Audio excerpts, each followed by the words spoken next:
Continue to be safe, and God bless Guam. Amen. 722 to the Zoom room we go.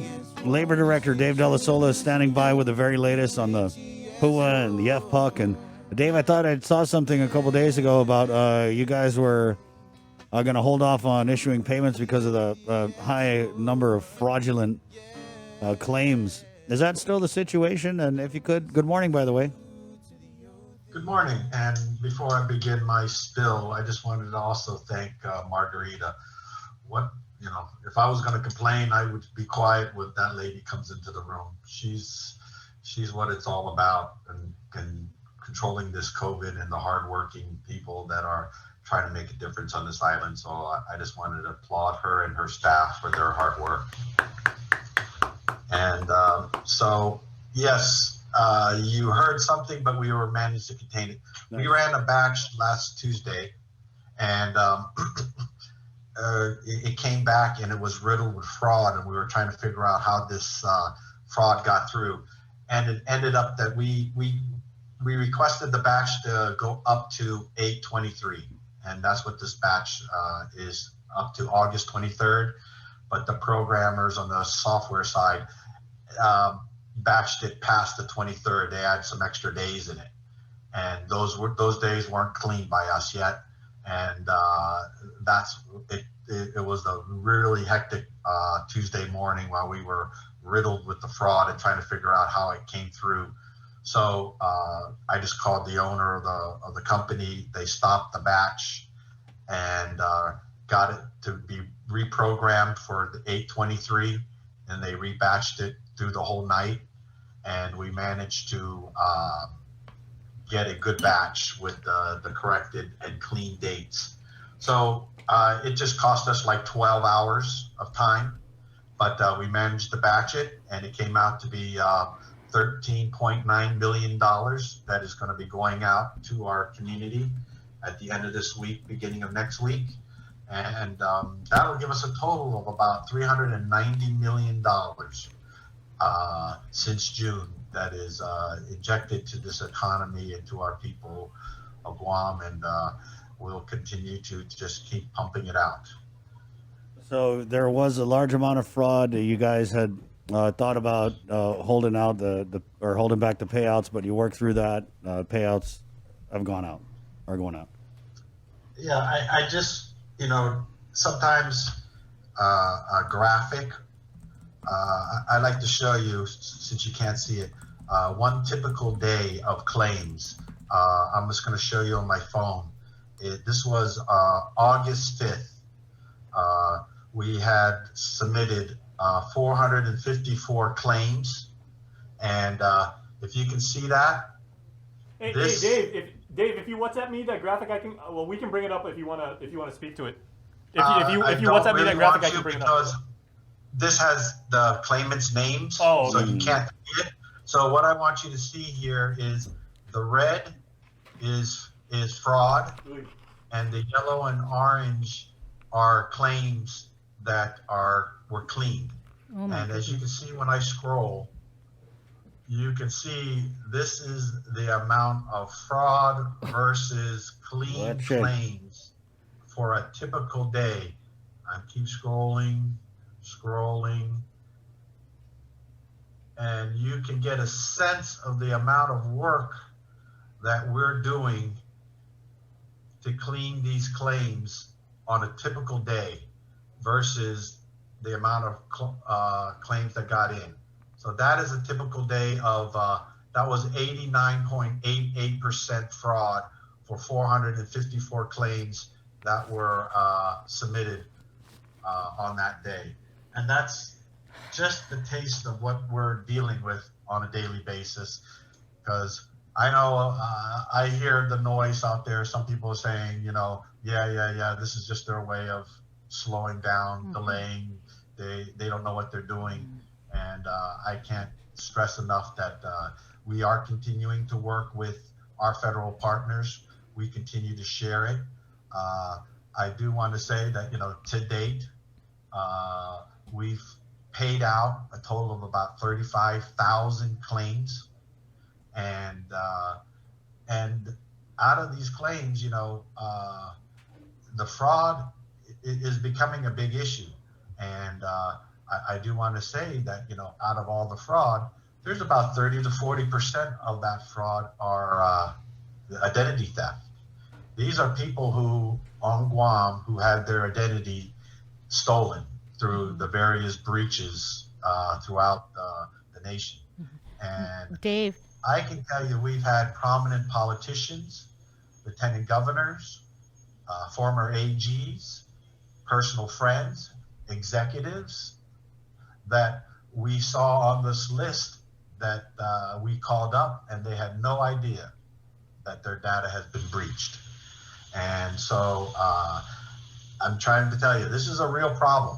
And this is something that everybody should be keeping an eye on their credit and what they're doing, because you hear about all these Experian or Equifax breach or Yahoo breaches of information, and you think that, oh, okay, but, there's like 50 million names stolen, this and that. You'd be surprised how many of that is on Guam. And these fraudsters are using your information, your addresses, your social security numbers, and telephones, and everything to file a PUA claim. And they're trying to, file initial claims and trying to get like $16,000 a hit on each one. And you saw how many fraud there is. So it's getting rapid, and even nationwide, it's getting flagged. And our federal partners, we're working very closely. We're sharing the data with them so that they can run it through their tools and try to see what kind of organized threats coming from wherever, all over the world, and see if they can figure out where it's coming from. And that's, that's just something that I just wanted to touch on. Right. Another bit of good news is that we're on the final stages of the programming, the lost wage assistance program, which is the Trump package, which is going to give $300 for 3 weeks from claimants from July 26 through August 15. And those people who were able to get $100 or more of PUA will qualify for this dollar amount. And, and not too far away that we will be able to process that and get that payment out. And that one we have to do very carefully, because this program, we're liable for all overpayments and fraud that we pay. Guam is. So I need to be very careful and make sure that when we do process those payments, it will be as clean as possible. And the way we'll probably do is we'll just do all 3 weeks in one check instead of doing it 1 week at a time. Dave, we had a comment. Quickly on that. A comment in here from Paul. Fraud suggests a willful misrepresentation of the truth. Is that truly what's happening here by and large, or are there claims that have errors in them? Are these two classifications being mixed together? That's an alarming situation. Repeat that again. You're a little muffled. I'm sorry, Chris. Oh, so are these all fraudulent claims, or are there some of these claims that maybe just have honest mistake errors? No. If you on that graph that I showed you, that Excel sheet, there's an orange and there's a yellow. The orange is the clean claims, and the yellow are good claims but with issues, and they could be various types of issues. And those we always circle back, and those are the ones that we call up the claimants, or we work on. It could be user errors, it could be information that wasn't, it could be incorrect questions answered. But no, we've identified the difference between the fraud and the local claims that might have issues to it. If that answers your question. Can you provide an update? We have someone asking here, what's the status on the appeals claims? The appeals kicked off on Tuesday, and we started hearing that. That was a little bit of small history, because that's the first time that Guam has ever had an appeals hearing for a federal program like this. Typically, it's always been punted to Hawaii since they have a UI, or whenever we have a disasters, they're the ones that hold the appeals. And since this is a nationwide pandemic, everybody is stressed to the resources wise. So we've managed to start the appeals process, and we're holding a couple at a time, trying to work out the kinks and get a good flow of efficiencies and working with the public. Some are held by appointment, and some are being held by Zoom. And so it's starting to move, and it's starting to, as you know, the week goes by, we'll get better at it and start scheduling more and more frequent as we kind of get used to the flow of the hearings. Mm-hmm. So that is good, and moving forward, and I'm happy to report that. How many appeals claims have been, I guess, filed so far? We have just over 100 appeals going on so far.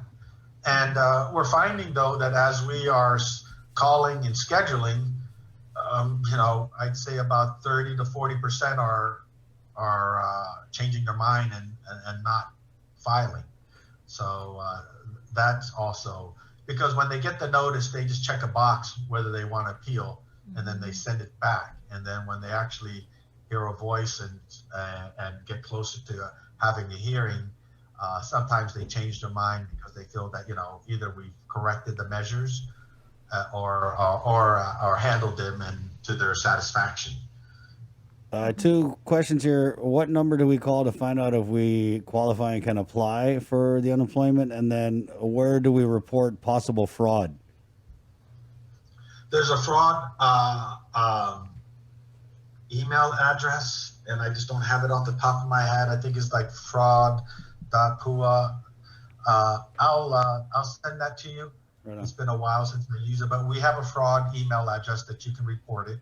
And as far as whether you qualify or not, our Dell'Isola libraries are and Jotnya is open, and they are taken by appointments. You're welcome to make an appointment, but the best thing to do is just go online to Hire Guam and click file a claim, a PUA claim. And just know if you were laid off, furloughed, or reduced in hours and in pay because of COVID, then you could qualify. Nice. I wanted to just follow up on the fraud situation. You said it was happening nationwide, but for Guam, is it? I guess are we seeing like a hot spot for these fraudulent claims? I don't think we're a hot spot. I think it's just happening in the States. They've already said that there's like hundreds of billions of dollars that have been fraudulently paid out, and several states have had to stop or slow down the weekly payments because they've been told to put in extra measures and get control of it, and because they're really running rapid. Right. Because for us, we're small enough that we are able to now we're doing 100% check. Mm-hmm. We're going through every claim that comes in a day that you saw, and we are doing cursory reviews and DQing anything that looks fraudulent. In the States, when you get 1 million claims coming in, that's impossible to do. But in the States, the PUA is melted in to the UI, and all the safeguards of a UI program and the securities are melted into the PUA, while we're just ripped out and we just have PUA, and we lack all those extra measures. But we have, the last couple of weeks, we add in some fraud measures, and some are catching good fraud, and some were created more headaches and we removed them. So we have a pretty good mix of technology as far as fraud measures that are in the program, and manual good old roll up your sleeves and check out these claims before they get paid.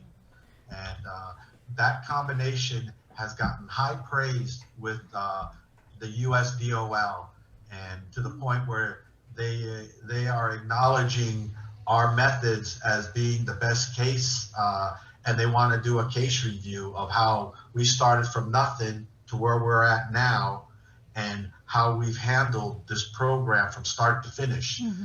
They were quite fascinated at the way that we're basically checking the claims and rolling up our sleeves instead of just relying on technology only.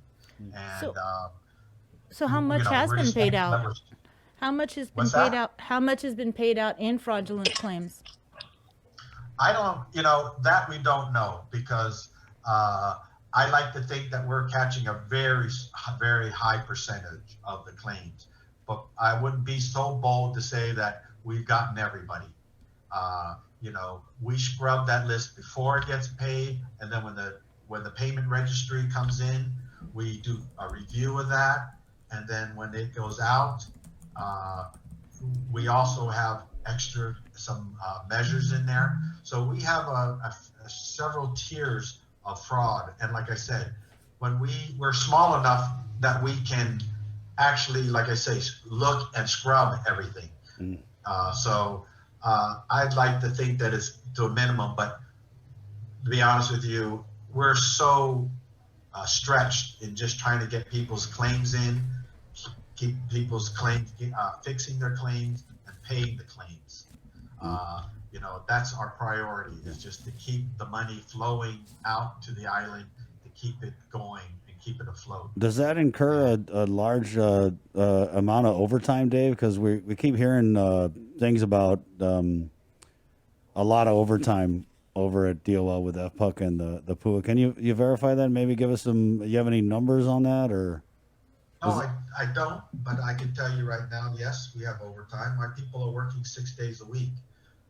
Initially, before June, they were working 7 days a week in order to get the program stood up, get it going, and get it organized, get the GCC facility up and running, and get it going. And every week or weekly, we give reports to USDOL on our spending level and what is required and what we're doing. Of course, all the overtime, which is really nice and fun at the first month or two, but we're in month 6, 7. The people get tired. Overtime is the last thing that's in their mind. They just keep chugging along because the money needs to get out to help our people.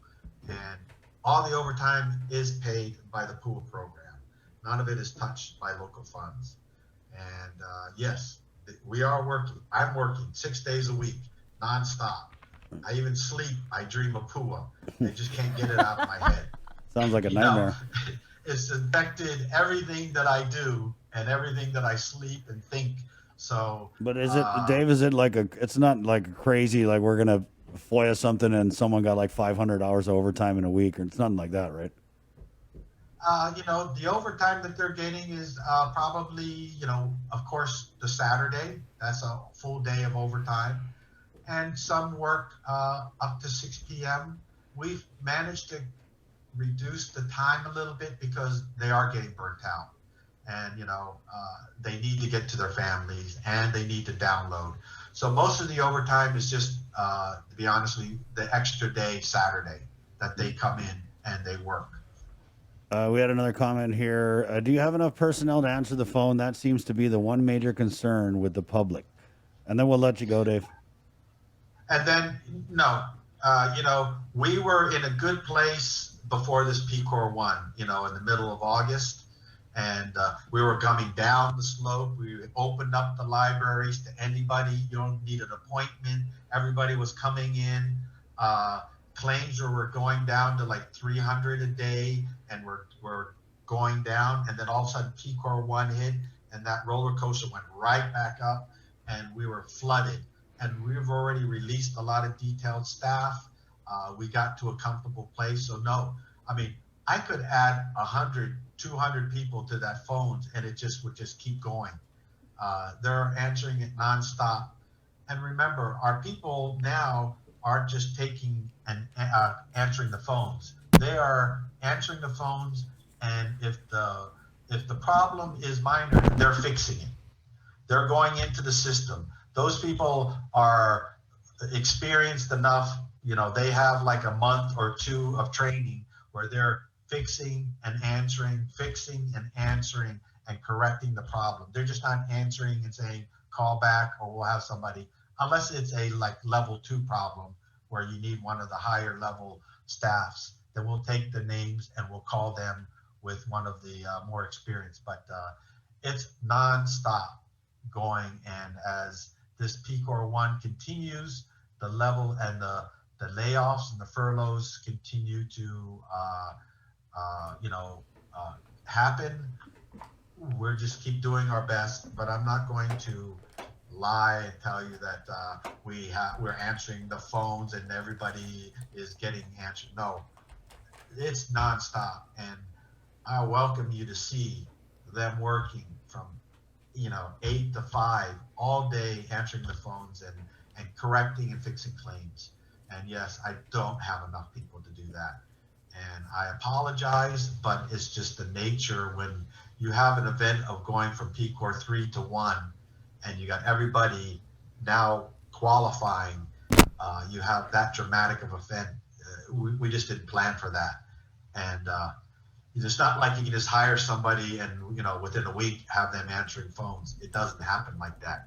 You need a minimum of 3 weeks training just to get an idea of how to get into the system, let alone fix it and dealing with people's confidential information and have that training involved. So it's a very involved process, and I hope you can understand how involved and difficult it is.